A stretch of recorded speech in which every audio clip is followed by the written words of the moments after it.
মা সালেহা, আসরের আজান পড়েছে, তুমি কি নামাজ পড়েছো?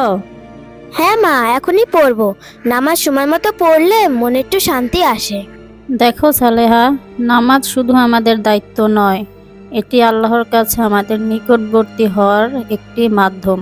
সালাতের মাধ্যমে আমরা আল্লাহর কাছে রহমত ও ক্ষমা চাইতে পারি। আমি জানি মা, আল্লাহ আমাদের সাহায্য ও রহমত দেওয়ার জন্য অধিক আগ্রহে অপেক্ষা করেন। যদি আমরা তা মন থেকে চাইতে পারি, আল্লাহ আমাদের অবশ্যই সাহায্য করবেন এবং নামাজ আমাদের জীবনে প্রশান্তি আনে। সালেহা, তুমি কি আমাদের সাথে বিকালে সিনেমা দেখতে যাবে? না রহিমা, আমি সিনেমা দেখতে যাচ্ছি না।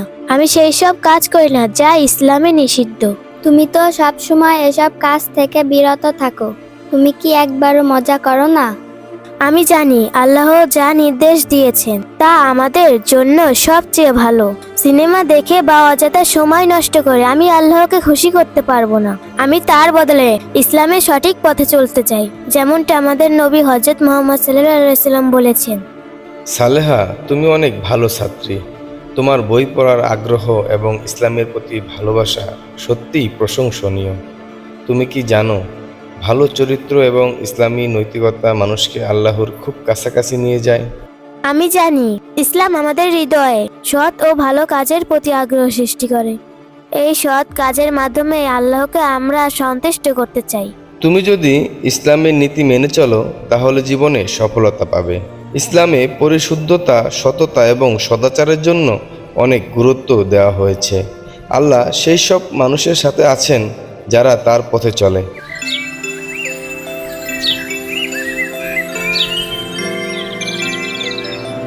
বাবা, আমি ভাবছি আজ থেকে আরো বেশি ভালো কাজ করব। আমি আল্লাহর প্রতি আরো বিশ্বাস আনতে চাই। আলহামদুলিল্লাহ সালেহা, তুমি সত্যিই আমাদের গর্ব। ইসলামের প্রতি তোমার ভালোবাসা তোমার জীবনের পরিপূর্ণতা নিয়ে আসবে। তুমি যদি ইসলামের প্রতি নীতি মেনে চলো, তাহলে তুমি আল্লাহর সন্তুষ্টি লাভ করতে পারবে। দেখো সালেহা, যেভাবে তুমি নামাজ, রোজা এবং সৎ কাজের প্রতি আগ্রহী, তাতে একদিন তুমি অনেক বড় আদর্শ নারী হয়ে উঠবে। আল্লাহ তোমাকে জান্নাতের শ্রেষ্ঠ স্থান দান করবেন। আমিন। সালেহা, আমি জানি তুমি খুব ভালো মেয়ে। আমি তোমার কাছে একটা পরামর্শ চাইছি। আমি কখন কেমন পথে হাঁটবো বুঝতে পারছি না। অনেক সময় বেপথে চলে যাই, অনেক ভুলভাল কাজ করে ফেলি। তুমি কি আমাকে বলতে পারো আমি আসলে কি করব, বা কিভাবে চললে আমি আল্লাহর সন্তুষ্টি লাভ করতে পারবো? রাশেদ, আমি জানি ইসলামে সঠিক পথ রয়েছে। তুমি যদি আল্লাহর উপর বিশ্বাস রাখো এবং তার প্রতি অনুসরণ করো, তাহলে সবকিছুরই সমাধান পাবে। যেমন পিতামাতা ও শিক্ষকের প্রতি শ্রদ্ধাশীল হওয়া গুরুত্বপূর্ণ, আর বেশি বেশি দোয়া করা, আল্লাহর কাছে ক্ষমা চাওয়া এবং অন্যদের সাহায্য করা প্রয়োজন। আমি তোমার কথা শোনার পর মনে হয় আমি এবার সঠিক পথ অনুসরণ করতে পারবো ইনশাআল্লাহ। এই যে বাবুরা, আমাকে একটু সাহায্য করো।